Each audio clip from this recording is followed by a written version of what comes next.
ओम नमो भगवते वासुदेवाय। ओम नमो भगवते वासुदेवाय। ओम नमो भगवते वासुदेवाय।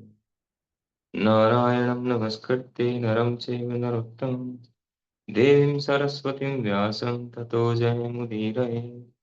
नष्टप्रायेषु भद्रेषु नित्यं भागवत सेवया भगवती उत्तम श्लोके भक्तिर्भवति नैष्ठिकी। नमो विष्णुपादाय कृष्णप्रेष्ठाय भूतले श्रीमते भक्तिवेदांत स्वामिनिति नामिने। नमस्ते सारस्वते देवे गौरवाणी प्रचारिणे निर्विशेष शून्यवादी पाश्चात्य देश धारिणे। श्रीमद् भागवतम स्कंद 1 अध्याय 7 श्लोक संख्या 15 व 16।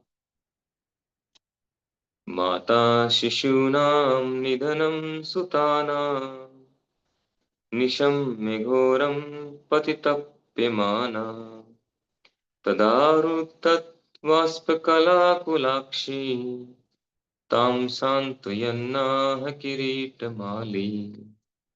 तदा शुचस्ते प्रमृजामि भद्रे यद्ब्रह्मबन्धो शिर आततायिन गाण्डीव विशिखेरुपाहरे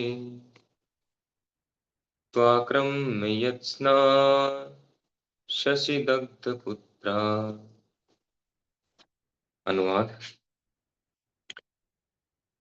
पांडवों के पांचों पुत्रों की माता द्रौपदी अपने पुत्रों का वध सुनकर आंसुओं से भरी आंखों के साथ शोक से विलाप करने लगी।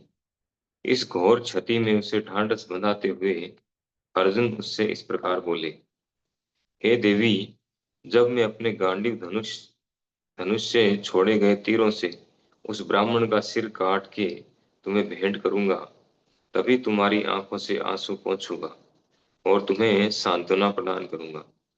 तब तुम अपने पुत्रों के शरीरों का दाह करने के बाद उस उसके सिर पर खड़ी होकर स्नान करना।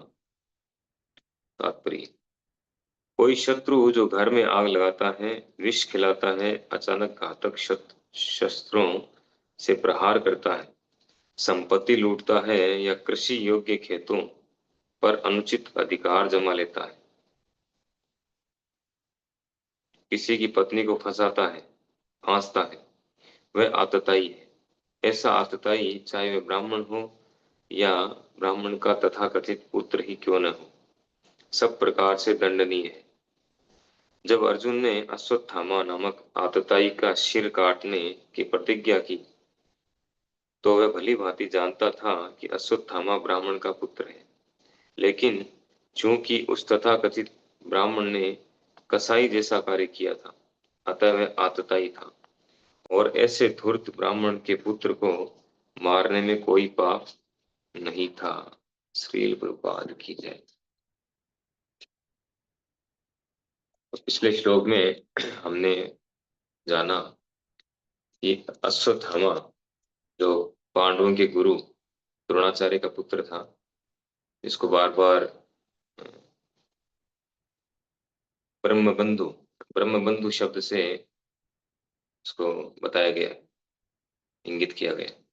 जहां भी प्रभुपाद जी अश्वत्थामा के बारे में बात करते हैं, ब्रह्मबंधु बोलते हैं इसको। और तात्पर्य में और सुखदेव गोस्वामी भी जो है, सुखदेव गोस्वामी ब्रह्मबंधु बता रहे हैं, काफी जगह पर ऐसा है।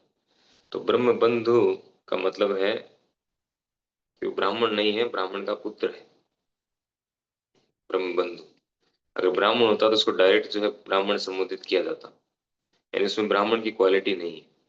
ब्राह्मण का पुत्र है लेकिन ब्राह्मण के गुण बिल्कुल भी नहीं है, इसलिए इसको ब्रह्म बंधु कहा जाता है। जैसे छत्र बंधु, यानी क्षत्रिय का पुत्र है लेकिन क्षत्रिय के गुण नहीं, इसलिए छत्र बंधु। तो इसी तरह से और भी जगह लागू हो सकता है, वैश्य बंधु कह सकते हैं। तो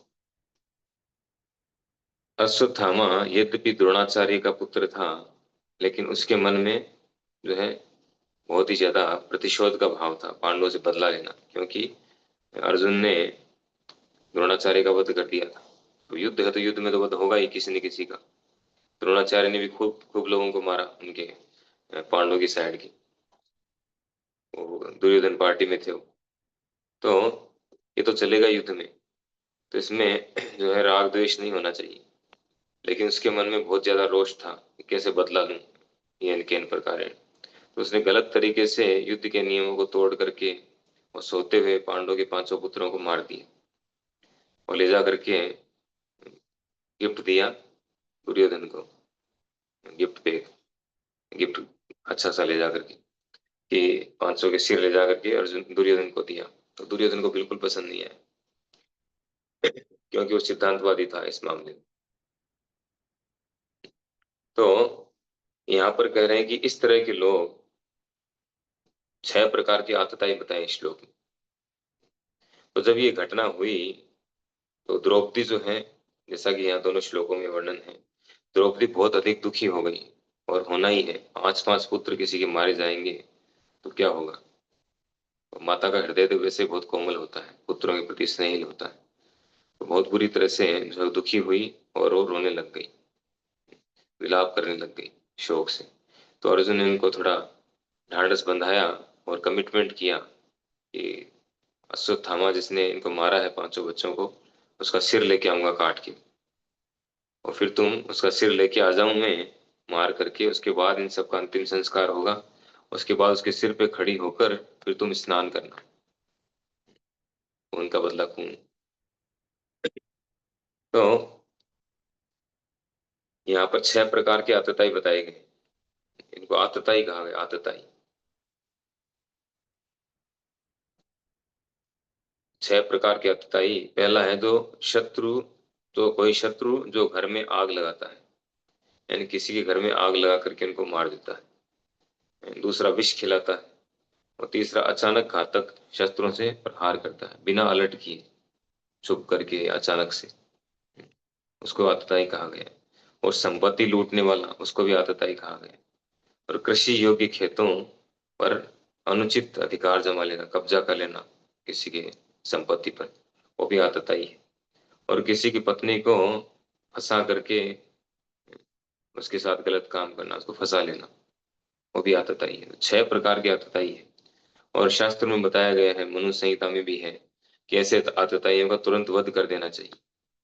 और हम हमारी कानून व्यवस्था में भी देखते हैं, जो हमारे देश की जो कानून व्यवस्था है, सब तो नहीं है उसमें शामिल, लेकिन जो आग लगा के किसी को मार दे, या वो देखते हैं कितनी क्षति हुई, उसके अकॉर्डिंग उसको सजा देते हैं। विष खिलाया, विष खिला के मारने का प्रयास किया, तो ऐसे लोगों के लिए मौत की सजा है। घातक शस्त्र से प्रहार करके किसी को मार दिया, लेकिन संपत्ति लूटने वाला, कब्जा करने वाला, इनके लिए कोई प्रॉपर सजा नहीं है, इतनी इतने स्ट्रोंग नहीं है। तो जब तक सजा अच्छे से नहीं होगी तब तक सुधार नहीं होगा। वैसे लोग देखते हैं क्या है, 2-4 महीने जेल में रह के वापस छूट जाएंगे। तो एक कठोर कानून व्यवस्था होनी जरूरी है। तो उस समय वैदिक काल में इतनी कठोर कानून व्यवस्था थी, इसने ऐसा कुछ किया तुरंत उसको मार दिया जाता था तलवार से, जो भी है, एनकाउंटर एनकाउंटर किया जाता था उसको। तो ऐसा, जो ऐसी कानून व्यवस्था थी। तो यहाँ पे जो है कहा गया ब्राह्मण, कि ब्राह्मण पुत्र, यानी अश्वत्थामा ब्राह्मण का पुत्र था। तो सबसे पहले ये समझना आवश्यक है कि ब्राह्मण किसको बोलते हैं, ब्राह्मण में क्या क्वालिटी होनी चाहिए। भगवत गीता में भगवान ने ब्राह्मण की 9 क्वालिटीज बताई है, 9 गुण हैं जो एक ब्राह्मण में होने चाहिए। कहीं कहीं पर शास्त्रों में 12 12 गुण भी बताए गए हैं। तो भगवत गीता से ले समझे, भगवत गीता सार है सारे शास्त्रों का।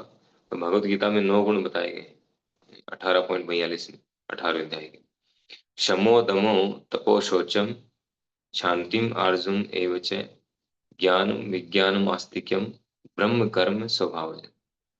ये 9 जो गुण हैं, ये ब्राह्मणों में होते हैं। इनके द्वारा पता चलता है कि ये ब्राह्मण है। तो सबसे पहला गुण है शमो, यानी शांति प्रियता। जो ब्राह्मण होता है वो शांति प्रिय होता है, खुद भी शांति प्रिय होता है और दूसरों के जीवन में भी शांति चाहता है, अशांति नहीं चाहता है। तो अश्वत्थामा में ये गुण बिल्कुल भी नहीं था, वो शांति प्रिय नहीं था। अगर शांति प्रिय होता तो ये बदला लेने का भाव नहीं होता उसका, जो हुआ उसको एक्सेप्ट कर लेता भगवान की इच्छा मानकर। वो शांति प्रिय था। दूसरा दमय, आत्म संयम, सारी इंद्रियों पर कंट्रोल, ये गुण भी उसमें नहीं था। आत्म संयम होता तो इस तरह का कदम नहीं उठाता, उनको सोते हुए बच्चों को नहीं मारता। लेकिन आत्म संयम नहीं था, बिल्कुल उसको अपनी इंद्रियों पर संयम नहीं था, न मन पर संयम था, न क्रोध पर संयम था, किसी पे संयम नहीं था। इस कारण उसने इतना खतरनाक जो है कदम उठाया, सोते हुए बच्चों को मारा उसने। फिर है तपह, तपस्या, तपस्या। तो तपस्या वही कर सकता है जो इसने अपनी इंद्रियों को कंट्रोल कर लिया हो, मन को कंट्रोल कर लिया हो। अगर मन इधर उधर भाग रहा है, तपस्या कैसे होगी? मनो इंद्रिया अगर भाग रही है तो उसको विचलित करेगी बार बार। तो ऐसा व्यक्ति तपस्या नहीं कर सकता है। जिसका मन शांत नहीं है, जिसकी इंद्रिया कंट्रोल में नहीं है, वो तपस्या नहीं कर सकता। फिर है शौचम, यानी पवित्रता। तो पवित्रता केवल बाहरी पवित्रता काफी नहीं है, मन की पवित्रता होनी जरूरी है। बाहर की भी जरूरी है, मन की और ज्यादा जरूरी है। मन में जो है, मन हमारा पवित्र हो, मन में अच्छे विचार, अच्छे विचार, विचारों का संचार हो। वो तभी होगा जब मन पवित्र होगा, नहीं तो नहीं होगा। तो अश्वत्थामा में बदला लेने का भाव था, वो कितना गलत तरीके से बदला लिया। इवन हम देखते हैं कि पूरी जो कौरव पार्टी है, कौरव है, ये तो छह आतताई बताए गए, छहों के छहों ये आतताइयों वाले गुण कौरवों में थे। उन्होंने पांडवों को जहर दे के मारने का प्रयास किया, खीर में जहर मिला करके भीम को दिया बचपन में ही, और उनको आग लगा करके लाक्षागृह में मारने का प्रयास किया गया। और उनका जो धन या जमीन है, इंद्रप्रस्थ, वो पूरा पूरा हड़प लिया उनका राज्य, जुए में चिटिंग करके, शकुनी के द्वारा।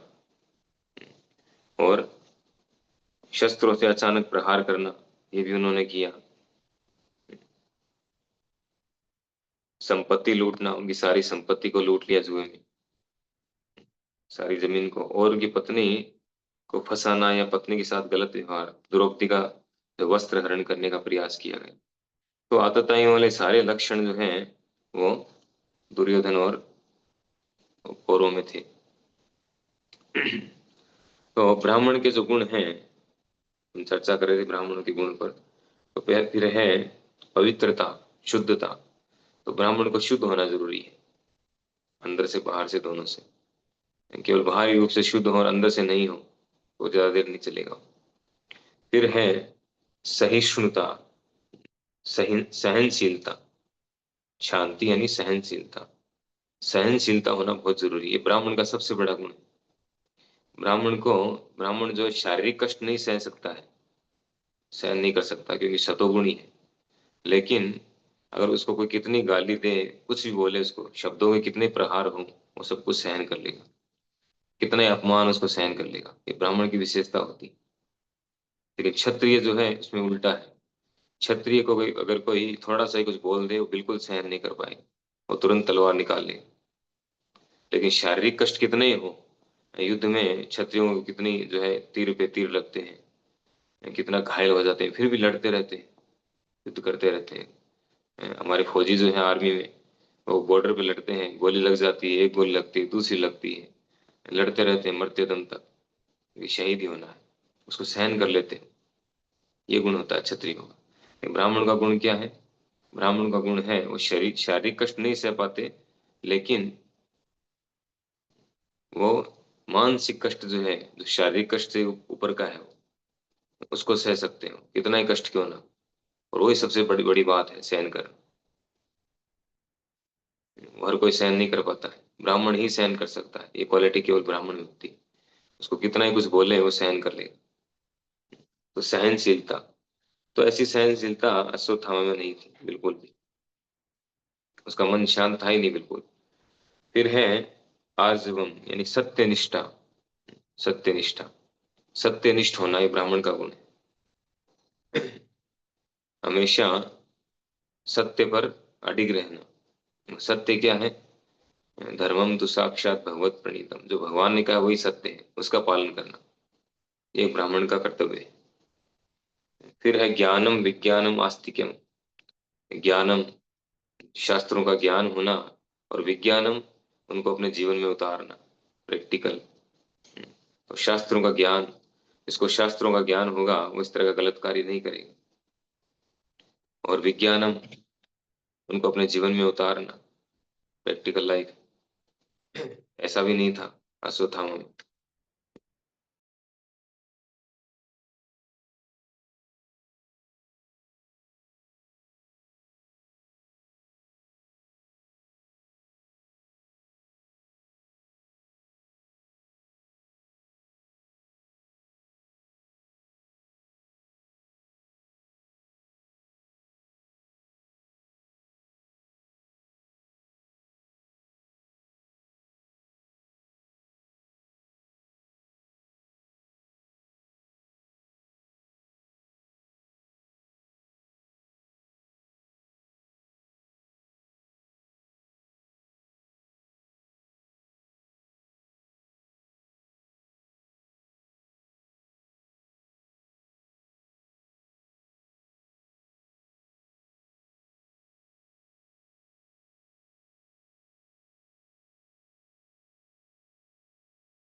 हरे कृष्ण।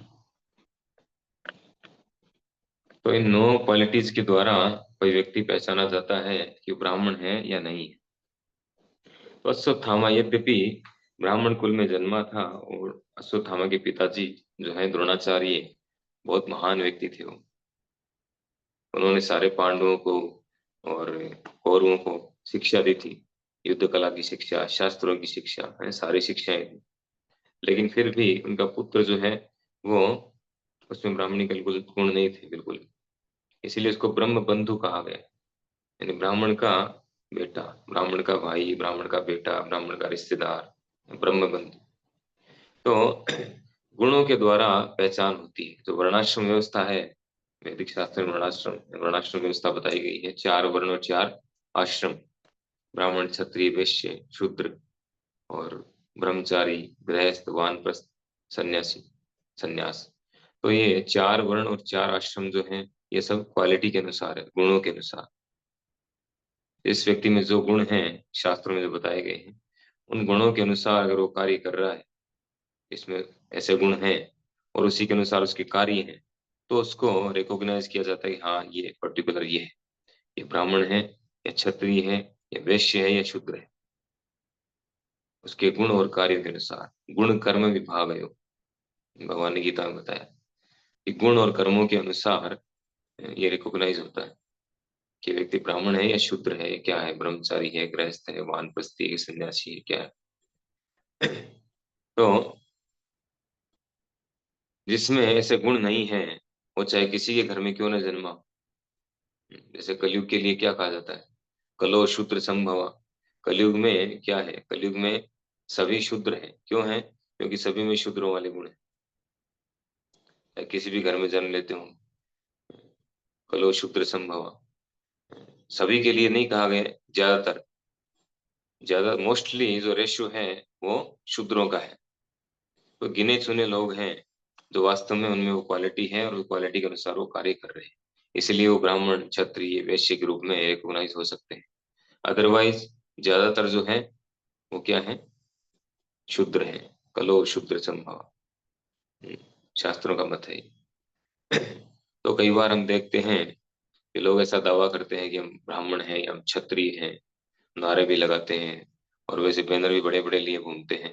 ये सब चलता है, चल रहा है। लेकिन वास्तविकता कितनी है, वो तो उनमें गुण देख करके पता चलेगा कि उनमें वो क्वालिटी है या नहीं।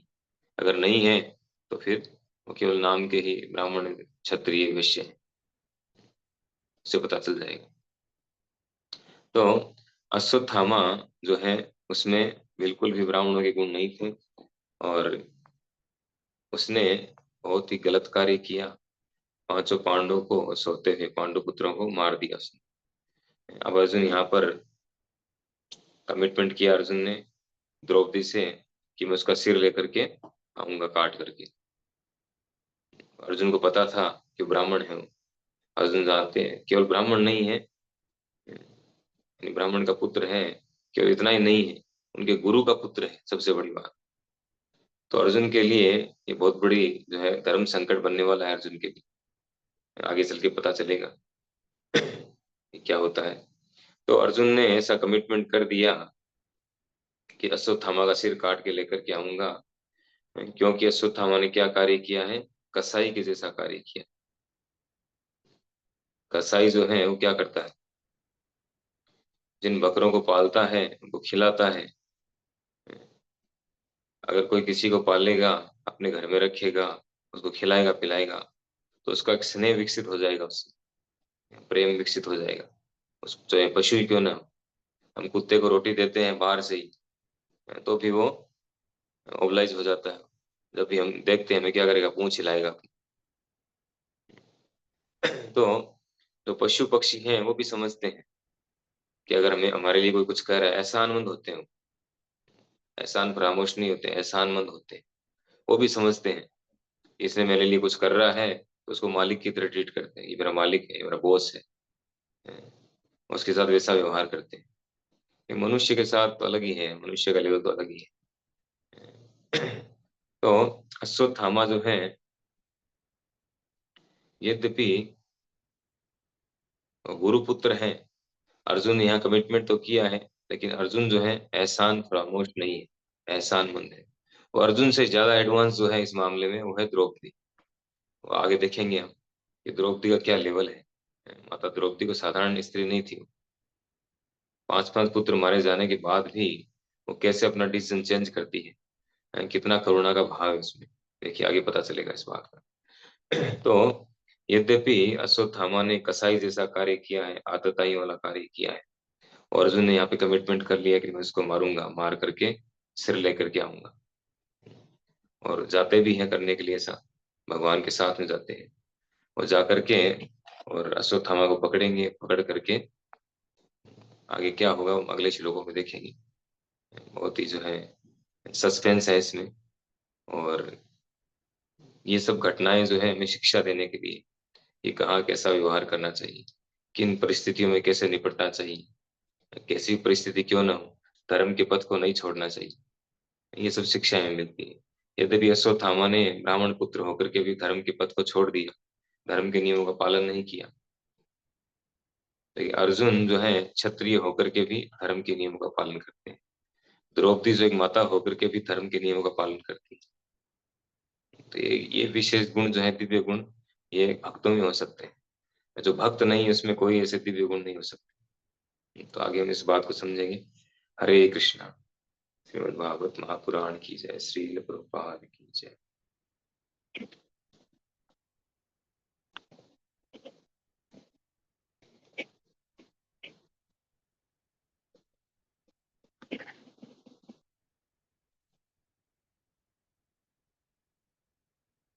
हरे कृष्णा। सुनील गुरु जी वो बंद कर दीजिए रिकॉर्डिंग,